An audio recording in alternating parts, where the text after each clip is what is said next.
जिन लोगों के ऊपर इस दंगे के मुकदमे दर्ज हुए थे उसमें सैकड़ों लोग थे। वो मुकदमे वापस करने का काम गवर्नर शासन में कांग्रेस पार्टी ने किया। मोतीलाल वोरा जी गवर्नर थे और दिल्ली में कांग्रेस की सरकार थी। नरसिम्हा राव प्राइम मिनिस्टर थे। Narasimha Rao was prime minister. Uttar Pradesh से कई मिनिस्टर होते थे उन दिनों। सलमान खुर्शीद साहब होते थे, बलराम सिंह यादव होते थे और भी कई लोग मिनिस्टर थे।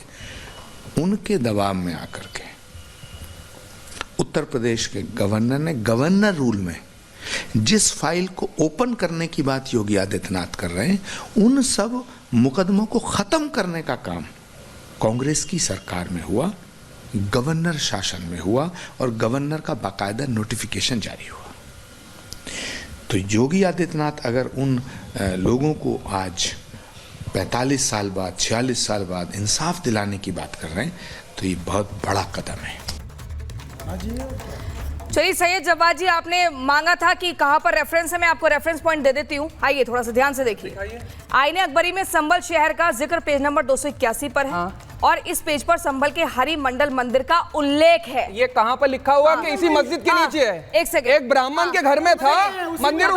पूरा पढ़िए। नहीं पूरा झूठ बोला। आधा सच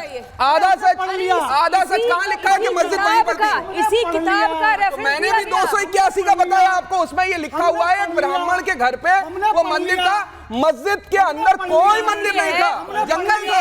गजब झूठ है। दिक्कत ये है कि सच को झुटलाने का प्रयास, आपका ये मानना है कि योगी आदित्यनाथ ने जो बोला है वो भी झूठ। क्या झूठ बोला है? क्या झूठ बोला है? एक मिनट, अकबर के इतिहास के पन्ने पलटोगे तो आपका इतिहास 400-500 वर्षों का हुआ है मैडम कि वहां पर मंदिर तोड़ करके मस्जिद बनाई गई है। उसमें कहीं नहीं लिखा हुआ है।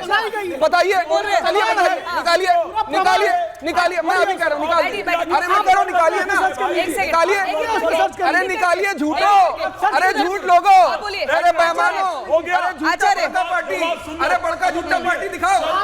बड़का झूठा पार्टी दिखाओ। आचार्य राज मिश्रा बोलेंगे। आचार्य आवाज डाउन हो चुकी है। आवाज डाउन। इनको बोलिए कि हर जगह हाईजैक करने आचार्य राज मिश्रा बोलेंगे। आचार्य राज मिश्रा बोलेंगे। स्थल नहीं जहाँ पर अगर पत्थर बरसाना। आपकी आवाज डाउन है। सुन लो, जवाब अब हो गया। डाउन है। इतनी देर नहीं, ठीक है। यहाँ आकर के झूठ बोलने का फायदा नहीं है। सुन लीजिए। अच्छा चलो एक मिनट जवाब। आईने अकबरी में कितने पेज हैं भाई? आप बताइए कितने पेज हैं आईने अकबरी में? कितने पेज हैं? इसमें लिखी गई है, लिखी गई है। कितने हैं भाई? आप बताइए कितने खंड हैं? कितने पेज? आप बताइए कितने खंड में लिखी गई? 2100 पेज हैं। अरे आप बताइए 281 पेज का सच बताइए। 281 पेज का सच बताइए। और ये सच कहता हूँ, सच कह रहा हूँ। तुम भी संभल का इतिहास अपने ग्रंथों में दिखा दो, मैं भी दिखा देता हूँ।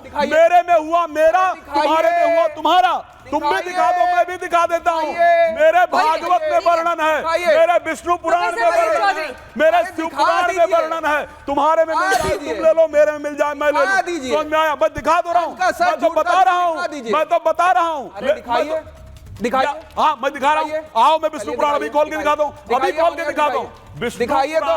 अरे दिखाइए। चले जाइए विष्णु पुराण के। देश आस्था से नहीं चलता है, संविधान से चलेगा बाबू। अवतार वहाँ 10 अवतार होगा, उसका वर्णन है। संविधान से चलेगा। ठीक है। नहीं, प्रोफेसर प्रवेश चौधरी बोलेंगे। सबकी आवाज डाउन। प्रोफेसर प्रवेश चौधरी बोलिए। हाँ, लगभग 1400 के करीब वर्षों का इतिहास है इस्लाम का, ठीक है। उससे भी 2000 वर्ष पहले पुराणों का इतिहास, और उससे भी लगभग 3000 वर्ष पहले जो है वो हमारे वेदों का इतिहास है। तो अब ये समझ लीजिए, उससे भी पुराना हो गया। तो पुराणों का इतिहास इस्लाम के जन्म होने के भी 2000 साल पहले, और उन 2000 साल पहले उसके अंदर प्रमाणित रूप से कहा गया है कि संभल में इस स्थान पर कल्कि भगवान का अवतार होगा। वो वर्णन है। और वो जब हम मिलाते हैं, सारे आंकड़े मिलाते हैं, तो समझ में आता है कि वहां प्राचीन मंदिर था। और उसके प्रमाण तो चिल्ला रहे हैं, बता रहे हैं। वहां की जो बावड़ियां हैं, वहां के जो खंबे हैं, खंबों पे जो आकृतियां हैं, ये सब चीजें बयां करती है कि वो एक मंदिर है। किसी मस्जिद के अंदर कोई इस तरह का ओम का निशान या गणेश का निशान या हाथी का निशान ऐसी कोई मस्जिदों में नहीं होता है। वो वहां पर मंदिर है। और ये अभी नहीं, उसको इतिहास ने भी स्वीकार किया, पुरातत्व विभाग ने भी उसको स्वीकार किया कि वहां मंदिर है, ठीक इसीलिए है, कोर्ट के ठीक है। अंदर विषय जाता है तो कोर्ट उस पर संज्ञान लेता है। मैडम हाँ। आप समझिए, इनको यही समझ में नहीं आ रहा कि कोर्ट बिना प्रमाण के किसी भी केस को एक्सेप्ट तक नहीं करता है। अगर वो एक्सेप्ट कर रहा है तो इसका मतलब कोई ना कोई प्रमाण है, इस आधार ठीक पर है। वो उससे एक्सेप्ट कर रहा है। प्रोफेसर धर्मेंद्र यादव, बिना चिल्लाए, अगर यहाँ जो भी चिल्लाएगा आवाज डाउन हो जाएगी। यहाँ चिल्लाना नहीं है, अपनी बातों को रखना है, तार्किक तरीके से रखना है। मुझे बताइए, अगर सच सामने है, अगर वहां बावड़ी की खुदाई होती है और उसमें हनुमान मंदिर निकल जाते हैं, तो इसमें क्या दिक्कत है? कूप निकल रहे हैं, इसमें क्या है? तो सच सामने दिख रहा है ना कि कैसे किस तरीके से एक जगह पर कब्जा किया गया, अतिक्रमण किया गया और वहां पर दूसरी जो मीनारें हैं वो बनाई गई हैं। इस पर सच सामने आना चाहिए ना। सर्वे की टीम पहुंच रही है, उस पर क्यों इतना हल्ला होता है? क्यों माहौल पूरा एकदम बिगाड़ दिया जाता है, डराने का प्रयास किया जाता है? आखिर क्यों? शिवलिंग निकल रहे हैं, कहां से है ये? कहां से आ रहे हैं? शिवलिंग आ रहे हैं, ओम के निशान आ रहे हैं, कहां से आ रहे हैं? क्या है ये? दुनिया के सबसे झूठे लोग जो भारतीय जनता पार्टी में हैं, उनके पास काम तो कोई है नहीं। आपके पास देश के लिए काम करने की जरूरत है। आप मेरे सवाल का जवाब दीजिए। आपको रोकिए, एक सेकंड रोकिए सर, प्लीज एक सेकंड, रोकिए ना। एक सेकंड, एक सवाल का जवाब। देश के लिए काम करने की जरूरत इनके पास है नहीं। पर रह नहीं सकते। जो प्रदेश की कानून व्यवस्था है उसमें काम करने की जरूरत इनको नहीं है। प्रदेश के जो किसान है उनको काम करने की जरूरत नहीं। आप मुझे बताइए, जो वहां पर साक्ष्य निकल रहे हैं उस पर क्या कहेंगे? अभियान के तहत ये अपने सारी नाकामी को छुपाने का प्रयास, नाकामी है, धर्म को ढाल बनाकर अपनी ये नाकामी है। ये कोई बहादुरी का काम नहीं है। प्रोफेसर धर्मेंद्र यादव, एक सेकंड, आप प्रोफेसर धर्मेंद्र यादव, मेरा सवाल क्या था? आप डिटेल मत करिए, जो मैं पूछ रही हूँ उसमें बताइए। जो साक्ष्य दिख रहे हैं वो क्या है? चलिए ठीक है, किसी को फारसी नहीं आती, किसी ने आईने अकबरी नहीं पढ़ी, आप ये बताइए जो चीजें दुनिया को दिख रही है वो क्या है? उसका मतलब क्या है? क्या दिख रही है दुनिया को? हनुमान मंदिर की प्रतिमा निकल रही है, खंडित मूर्ति निकल रही है, शिवलिंग निकल रही है, घंटे निकल रहे हैं, मंदिरों की प्रतीकों के चिन्ह निशान मिल रहे हैं, बरगद का पेड़ निकल रहा है। क्या है ये सब? क्या आप हाँ, भारत के अंदर किसी भी पार्ट को आप खोद दीजिए, उसमें कुछ ना कुछ निकलेगा। शिव मंदिर निकलेगा, बिल्कुल निकलेगा। क्यों मूर्तियां निकलेगी, शिवलिंग निकलेगा, मूर्तियां निकलेगी, पेड़ निकलेगा, कुआं निकलेगा, तालाब निकलेगा, खेत निकलेगा, टीला निकलेगा, खंडहर निकलेगा, यही सब निकलेगा। और क्या निकलेगा? तो आप ही मानते हैं, ठीक है, दानिश कुरैशी हो गया, निकलेगा, इसमें क्या नई बात है? ठीक है। अच्छा एक बात बताइए दानिश कुरैशी जी, ये खुदाई से मूर्तियां निकल रही हैं धर्मेंद्र जी, लेकिन उसमें मस्जिदें क्यों नहीं निकल पाती हैं? रेलवे अभी बता दे रहा हूँ। मैं आपसे सवाल नहीं है, नहीं, यहाँ माहौल मत बिगाड़िए, माहौल मत बिगाड़िए।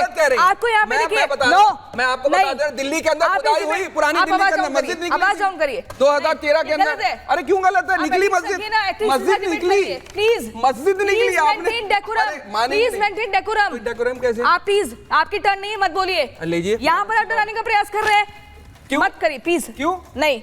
मेंटेन डेकोरम, आप बोलिए। जिसकी टर्न है वो बोलेंगे। मैंने आपको बताया। आप मुझे बताइए, सोमनाथ मंदिर का इतिहास की तरफ- सोमनाथ मंदिर का जब एसआई सर्वे हुआ, नाम का इतिहास ही कुछ नहीं है। सोमनाथ मंदिर में जब एसआई सर्वे हुआ, उसके नीचे क्या निकला? क्या निकला? क्या बताओ। निकला? बताइए। बताइए। बहुत बिहार क्या हो गया फिर? हैं? क्या हो गया फिर? क्या हो गया? मतलब अरे वो जानकारी हिंदू हो ही गया है। और क्या? अरे वो हिंदू ही है। जानकारी होगी जो कह रहे हैं ना, अरे मंदिर बहुत हिंदू ही है। बहुत हिंदू हो गया। वाह भाई, 10 4 रुपए क्या? 4 रुपए क्या? बीजेपी